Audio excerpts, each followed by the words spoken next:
Hello, BookTube, and welcome back to a chapter-by-chapter read-along of J.R.R. Tolkien's Lord of the Rings. In classic fashion for this channel, I started this with The Two Towers, the second part of this book, and proceeded to The Return of the King, the conclusion of this book, and the appendices, and I'm now wrapping around to The Fellowship of the Ring, which is the first part of the book. And we are still in very early days. Our quartet of hobbits, Sam and Frodo and Merry and Pippin, they have left their native hobbiton. They've left the Shire. They are carrying the One Ring of power. They don't really know their ultimate goal, but their provincial, their temporary goal is to bring it to Rivendell, a citadel of the elves that even Frodo knows by name. He's going to try to get there, but first he has to get out of the Shire, and they learn pretty early on, four of them do, that they are being assiduously followed. They are being tracked. They are being watched by riders in black, who can sense at least something of the proximity of the ring, and the ring can sense their proximity. The ring wants to get back to its master, the Dark Lord Sauron, many, many miles away in the east of Middle-earth. Frodo decides early on in the book, as we saw, that he has to leave the Shire because he's a danger. If he stays there, he'll be endangering everyone who lives there. The Dark Lord Sauron knows about the Shire. He knows about hobbits now. He knows the name Baggins.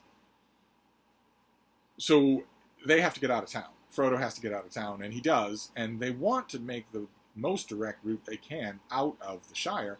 And that involved, as we saw, them crawling through shrubbery and finding temporary allies and whatnot here and there. But now they've decided on an even more perilous course, which is to go through the Old Forest, a segment of very ancient wood near the Shire that, as one of our characters points out in this chapter, is not just creepy.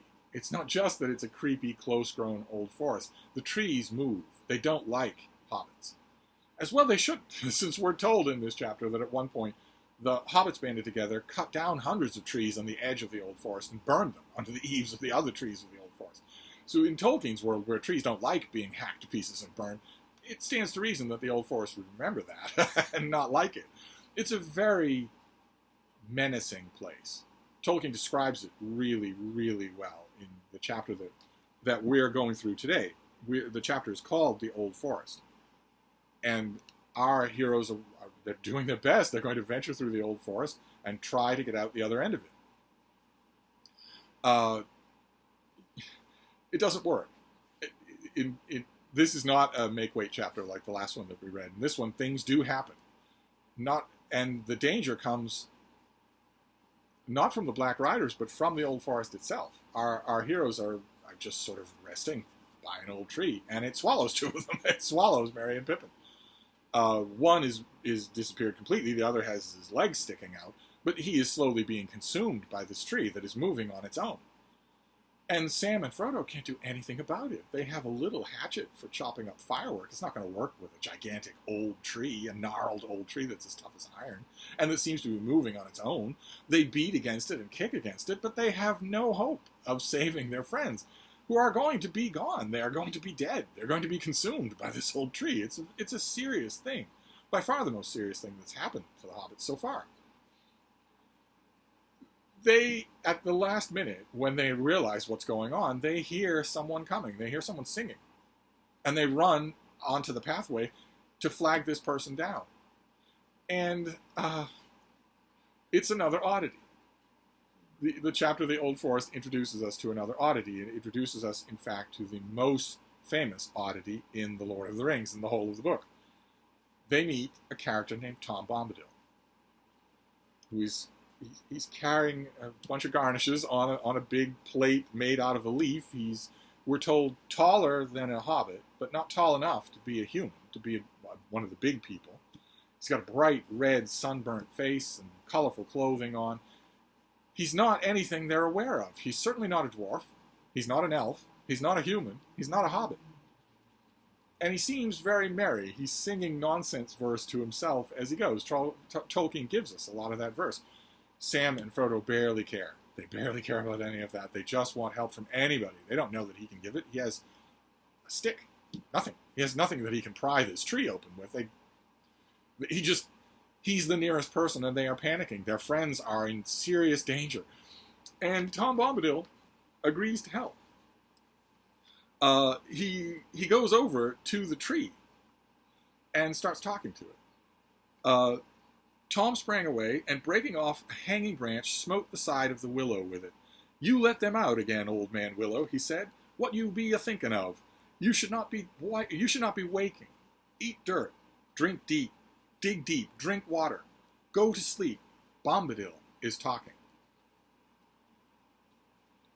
And it immediately happens. The tree creaks open. The two hobbits are free immediately. When he says Bombadil is talking, as if it matters.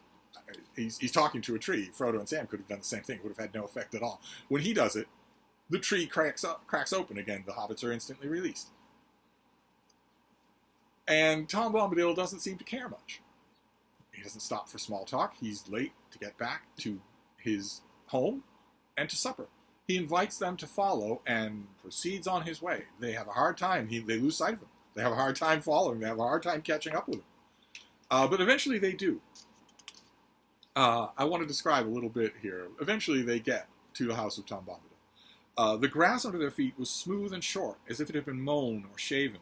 The eaves of the forest behind were clipped and trim as a hedge. The path was now plain before them, well tended and bordered with stone. It wound up to the top of a grassy knoll, not that grassy knoll, this is another grassy knoll, now gray under the pale starry night.